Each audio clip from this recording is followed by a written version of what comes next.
Imam al-Ghazali talks about that in the Marvels of the Heart. And Imam al-Ghazali makes that point. Never take any wrong action lightly.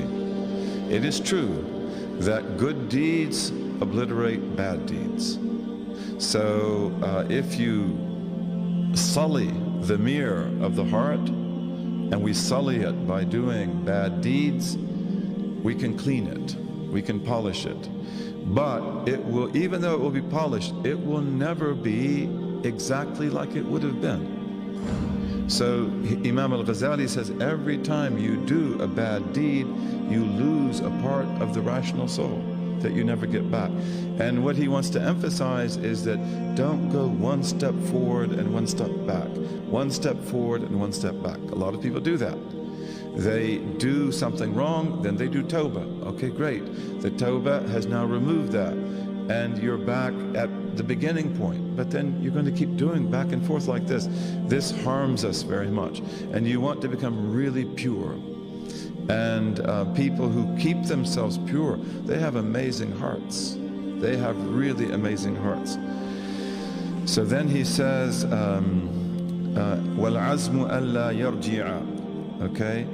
And to be determined never to do it again. Okay? Again, we are human beings, we are weak, so we repent from certain things that we really, really repent from sincerely, and then in a month we find ourselves doing it again. Right? So what do? You repent again. You immediately stop and you determine, I'm not going to do this again. Right? And you go ahead. Then he says, verse number 14, وَرَدُّ ظُلْمٍ مُمْكِنٍ وَالنَّدَمُ وَبِاجْتِنَابِ الْإِثْمِ يُمْحَى الْلَمَمُ. Very beautiful. Okay, and 3, to return what has been wrongfully taken. You know, that's not really a good word. Destroyed, we could say as well. Utilized, maybe, if possible. He says to return any oppression, meaning anything that you've done oppression in, if it's possible. And he means by that, you know, sometimes it's not possible. You know, for example, it may be that you did injustice to someone by saying something about them that you shouldn't have said. So it would be good if you could tell them you did it and ask their forgiveness, but sometimes we can't do that. Because sometimes if we tell the people that I called you such and such, then that will be a much greater calamity than the fact that we did it, right? And sometimes also we're not able to redress the things that we've done wrong, but usually we can. And if, for example, we've robbed money, or we've embezzled money or whatever, you either give it back to the person, or if you can't do that, because maybe they've died, or whatever, then you have to give it in charity. But you know, there's no free meal. It's not like, well, you know, I robbed all this money, but I've done Tawba now. Okay, give the money back. Oh, wait. You know, I wasn't thinking about that. No, you have to think about that. Okay, so to return whatever was wrongfully appropriated, maybe, or taken if possible. That's number 3. And 4, to regret the act. Okay, so really regret that you did it. You know, like, I'm really sorry that I did this. There's one of the great sheikhs of West Africa who's called al-Bakka'i. Means the big crier. He cries all the time. Al-Bakka'i was a big, powerful sheikh. There are 2 Bakka'is, the grandfather and the grandson. And they're big Qadiri sheikhs. But Al-Bakka'i, they say, why did he cry all the time? He always had a tear in his eye. And they say he grew up in a very pure environment. He was very upright. And all of his life, he never missed the first takbir in the mosque in the prayer. And then one day, he missed the first takbir. He didn't even miss the prayer. He maybe missed 1 rak'ah. And yet, you know, he felt the regret for that the rest of his life. Is that because he went too far, he overdid it, Was he a perfectionist? No. It's because, again, given the purity of his heart, he knew the right of Allah. And in doing the first takbir, he wasn't seeking a reward. He was seeking to fulfill the right of Allah. And so it's like, I never will be able to fulfill this right. And so this shows that his heart is really alive. That's why he's held in really high esteem. He's one of the great awliya. In fact, he was buried in a valley, and a long time after he died, generations after he died, a flash flood came and it revealed his grave. And they found him intact. This happens a lot in our history, right? Imam Malik tells us in the Muwatta that over about 100 years after the Battle of Uhud, the decision was made to get all the bodies of the shuhada and put them in the big grave that they're in today. Because they were buried in different places, and a lot of them were buried in ravines. They didn't have time to dig the graves. And then they would be exposed if there was a big rain. So in digging the bodies up and reburying the bodies, they found the body of a father and son who were both killed at Uhud. And they were embracing each other. They were hugging each other. And Imam Malik says in the Muwatta, and the Muwatta is an extremely authentic book, he says in it that nothing had changed except one of them, a little of his ear had deteriorated. That was all. Everything else was just like it was. And they tried to take the father and son apart so they could bury them separately, and every time they would take them apart, they would come back and hug each other again. So they'd try to do it, but they would come back and hug each other again, so they buried them that way. So, you know, we have lots of examples of that in our history. But when Shaykh Baka'i was dug up, they found out that he was still crying. He still had the tear that was coming down his cheek. In any case, may Allah enable us to do Tawba.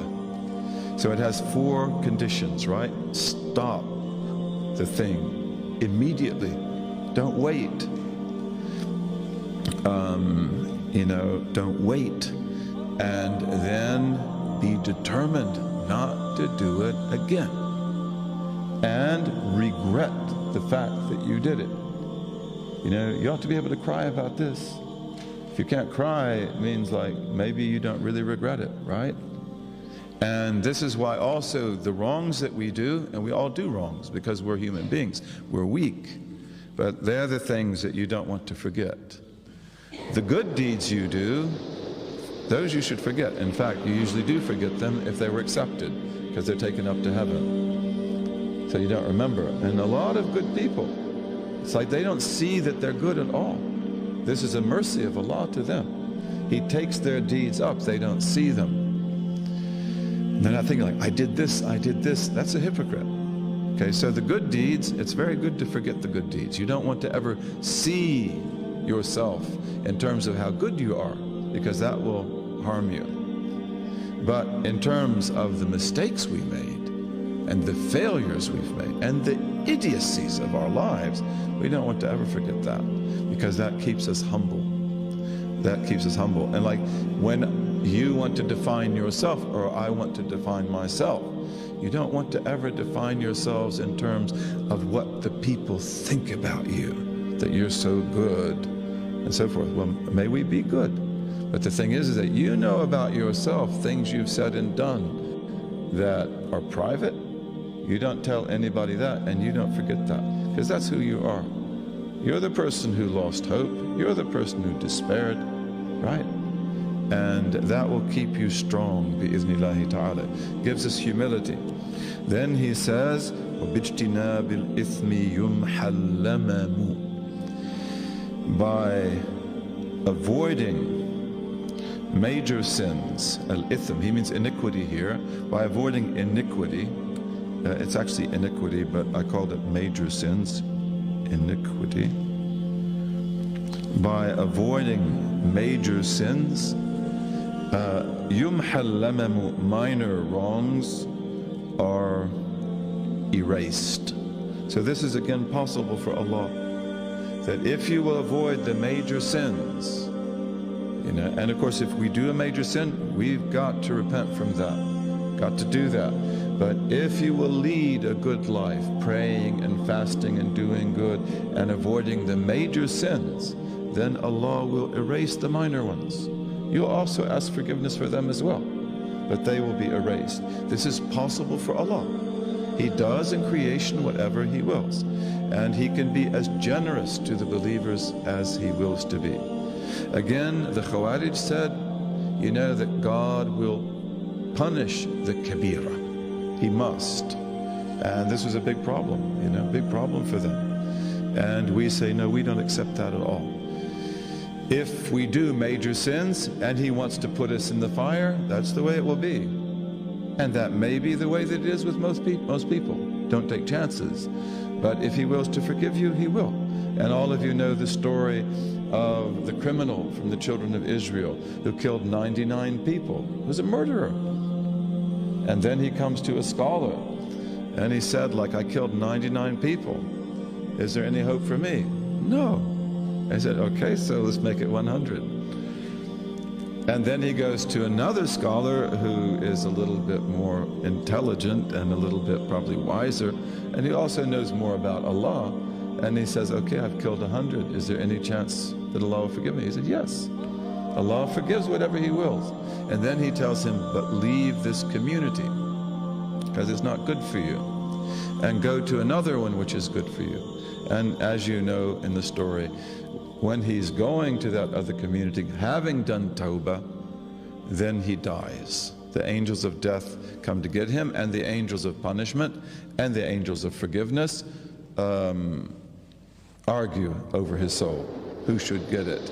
And then Allah sends an angel who says that if he's closer to the city that he was going to, then forgive him. And even in some transmissions it says, and Allah shortened the distance.